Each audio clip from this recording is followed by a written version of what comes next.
right here. Oh man, the mosquitoes are bad. Okay, I gotta get out of here. So just starting to feel a couple of raindrops. Locked up, good to go. We need the rain anyway, but next project's going to be this here. So that's all the work for today. Except for I gotta empty my truck because it's all full of junk. Yeah, so part 3 or 4 or whatever, how not to suck at being in a band. Okay, so in my last video I was talking about like, you know, I've been mentioning Frozen Crown and, you know, Frederico's kind of advice on, you know, how to, you know, run a band with no budget, right? Which is most people. Like guy like me, okay, yeah, I got some pretty cool guitars, there's no doubt about that. Got an okay amp, and I've got a, you know, home recording. There's an ant on my hood. How's he even hanging on to that? He's like, what's going on, man? Why'd the wind pick up? I'm gonna die. Yeah, you're on top of a Hemi now, buddy. He's just hanging out there. They got an ant hanging out on the top, and the mosquitoes really bad today anyway. Now if it starts raining, he's going for a ride, that's for sure. But anyway, yeah, it's like all the advice that he gave, you know, is what they're doing, right? What's working for them. And they're a smaller band, you know, budget-wise. Now, if you're Dave Mustaine was saying that for every day Megadeth takes off, they lose $45,000 approximately. There was a guy, I forget the name of his channel, he was saying that sounded a little high. He says the average band's probably going to spend about $15,000, but you don't know what other little extra things they're paying for, right?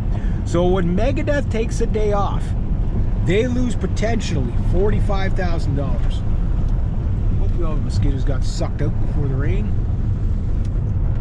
That's the worst when your truck is all full of mosquitoes and you have to put up your windows because it's raining and then you get eaten alive inside. I hate mosquitoes. So most people are not going to be able to fund a band, hire like professional musicians or whatever for you know, that kind of money. Like that's not the average band. Like the average budget for a band, like you have to run a band like a business, right? And most people don't realize that. There we go. You know, like you have to run a band like a business, right? Now, back in the 90s when I was in my last band, Syndicate, right? We would have made money if we didn't drink all the funds, right? But we didn't run it like a business. We were like booked a bar, we played, but we did covers, we did originals. We had 10 or so originals. Stacy, she had her own originals. And then, you know, I wrote song after song after song after song, and the bass player Dave, well, he wrote song after song after song after song. Scott, the drummer, wrote 1 or 2 songs. Mike never wrote a single song. The other guitar player, he just, well, whatever you guys are playing, I'll play. You know what I mean? And that was cool. We always had fun that way. But the point is that the way I'm trying it, and again, there's no guarantee of success, and that's one thing that Federico makes clear. Like, there is no kind of, you're going, you know, if you spend this, you get this out of it. It doesn't work like that. You know, like you can be one of the best bands in the world and never ever get discovered. You can be one of the best bands in the world. Let him go. I shouldn't have let him go. Now there's 2 vehicles. That's total gridlock. I'll be here all day. So I don't want to pull out in front of anybody in, you know, a stall or something. It's how we do things in the country. You're never in a rush. Never in a rush. But anyway, yeah, he makes a good point, though. You know what I mean? Like, you know, like a lot of people think they could just throw money at this problem. Like, you could have a $2 million budget like Megadeth and go out on tour and not make a cent. Nobody show up to your show because you don't have the following. You don't have the fan base. So another guy who I think made really, really good sense, and I don't know if he got this idea from the Grateful Dead or what. Maybe he did, maybe he didn't. But was Mark Holcomb, which I have 2 of his signature guitars, right? They're fantastic guitars. But he said what Periphery did was they never mind making the money.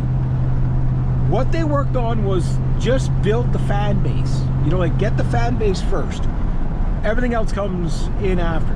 Now, how does Frozen Crown fund their band? Well, t-shirts.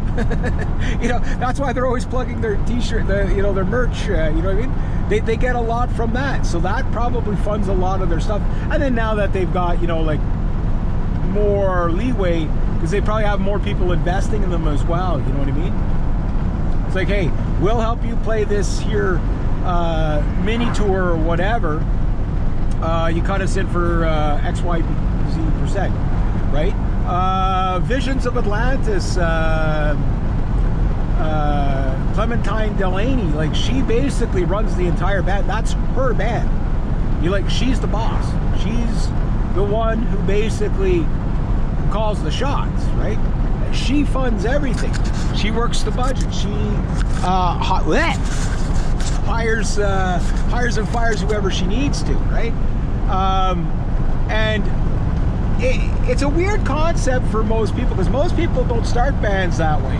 Most people start bands by, hey, you want to join a band? Let's, you know, get it together. You know, we'll divide up whatever we make, right?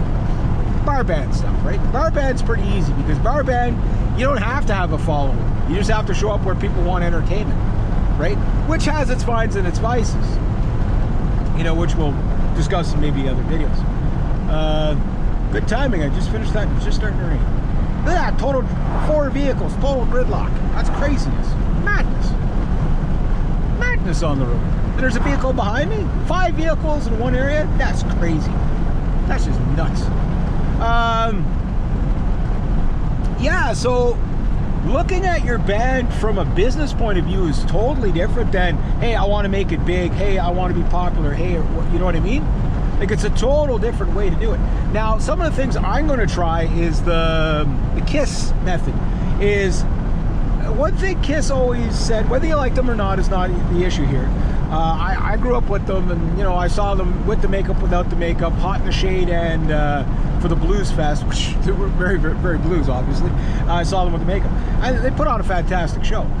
But it was Paul Stanley or Gene Simmons, I can't remember which one was saying it, but they said they had never ever played a bar, ever. Still to this day, they've never played a bar, I don't think. What they did is they booked halls and they put on this big show, right? And to get people to come out, well, that's what all the costume was all about. That was all the hype. That's the 3rd time I've seen him today. And when you think about it, it's like, that's kind of clever. You know, like, you don't need a manager or anything. You just got to book a place and sell tickets and get, you know, get the buzz. So I'm going to do something like that, but on a much smaller scale. I got to go see that little house thing at some point. Starting to rain there now. So it's like, yeah, if you approach a band like, which way is he going?